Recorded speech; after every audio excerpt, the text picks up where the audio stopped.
Welcome to Cooking with Bobbi Jo. Today we're making another super easy 3-ingredient recipe that would be great for Christmas. I add these to my Christmas cookie and candy boxes that I give out as gifts. Haystacks are easy to make, and you can make them in many different flavors just by changing the flavor of the chips. They are good with white chocolate chips at Christmas. That way you can decorate with red and green sprinkles for a festive look. I love the flavor of the butterscotch and peanut butter the best though. So start off with melting your butterscotch chips. You can do this in the microwave if you prefer. I don't have a microwave. I'm old-fashioned like that, so I use a double boiler.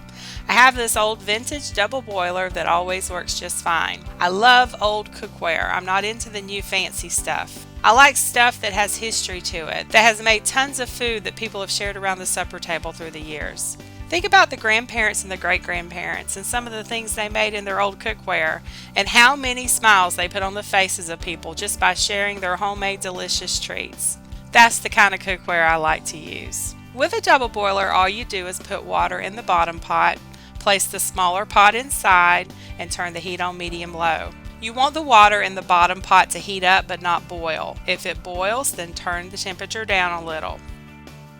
I'm using a bag and then about 1/4 of a cup left in another bag of butterscotch chips. This is an 11-ounce bag. The recipe calls for a 12-ounce bag.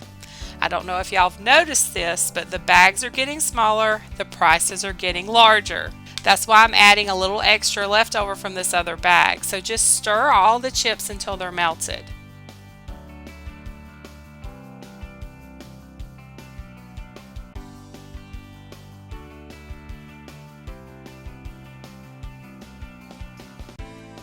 Once the chips are melted, turn off the heat and add in 1 cup of peanut butter. And it doesn't have to be creamy peanut butter. You can add crunchy peanut butter if you want bits of peanuts in your haystacks. I bet it would be good. All I have is creamy, so we're going to go with that.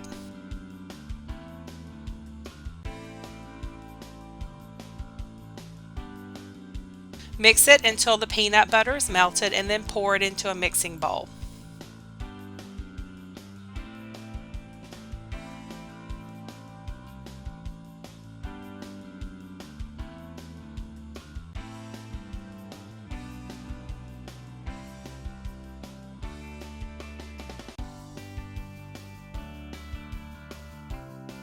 Then add in a 12-ounce bag of chow mein noodles and gently mix the noodles so they don't break.